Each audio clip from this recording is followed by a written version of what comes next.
Yo, what's up mga par? Bibigyan ko lang kayo ng konting pasilip para dun sa lifeboat drill namin. Tara, samahan nyo ako. Let's go! Syempre, si Boson pa rin yung bida dito mga par.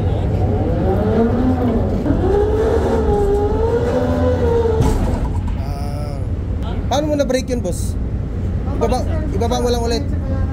Kasi dapat talaga pag walang tigilan yan. Hanggang makaano ng tubig.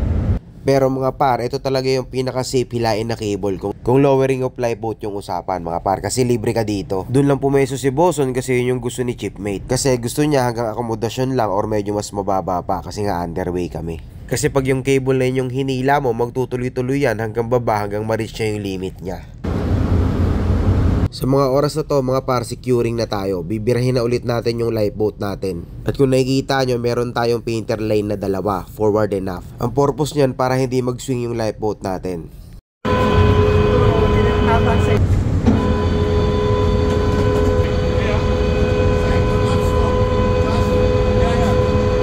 Birahin lang natin to ng tuloy-tuloy mga par. Syempre gamit natin dyan yung motor. Si Segundo nga pala yung may control. Hihinto yan pag na-reach niya na rin yung limit switch niya.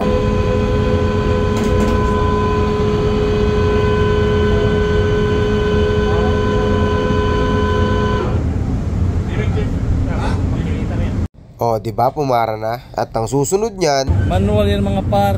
Manual Kasi na. nakalimit na. Dumikit na yung limit switch. Dumikit na. Sulok mo na mga par. Ikaw na naman bita dito. Securing yan. Securing na yan, no? Securing na yan. Dahil gumagana yung limit namin mga par. Kaya nga tinisting din namin yan. Dahil pinaka-importante din yan mga par. Sa mga oras na to mga par, sinicure ko na rin yung securing pin para dito sa hook. Forward and aft yan. Meron na rin nagsisecure dun sa lashing sa baba. Forward and aft din yun.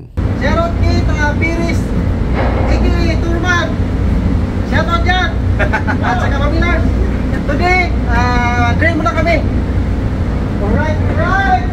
Sa mga oras na to mga par, painter line boys naman tayo dito sa forward. Kasama nga pala natin dito mga par si Jack Sparrow. Si Jack Sparrow daw siya. Dalawa yung painter line natin mga par, forward and aft. And andito tayo sa forward nakapwesto. Meron ding nakatokang dalawang tao para dun sa aft. Guys, what's up? So, this time, sa painter lane naman kami mga par. Kasama natin si Jack Sparrow.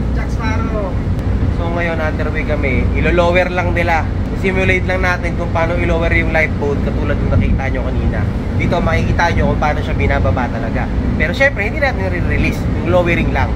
This time, yung lifeboat naman sa pabor or considered as rescue boat namin yung ilo-lower natin mga par. Sa mga oras to, painter boys tayo. Gusto kasi ni Kamote na maikutan namin lahat ng duty mga par. Ayan na par, ayan na.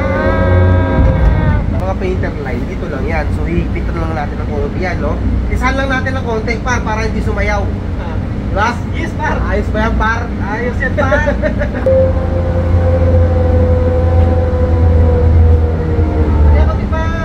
Ganyan lang, par. Lowering lang, par, for the drill. Nasa kalagitnaan kami ngayon ng South Atlantic. Okay naman yung weather, kaya nakapagkanta kami ng ganitong klase ng drill. Pero kung mabasyada, malakas ang alon, hindi namin gagawin to. Ayun na, binibira na, par. Binibira na. Di na natin pahabain itong video na to mga par. Uulitin lang ulit nila yung ginawa namin kanina. Pero syempre ibang tao na naka-duty doon. Yun na lang muna mga par. Maraming salamat sa panonood. Kita-kits na lang sa susunod na video. Good appetite!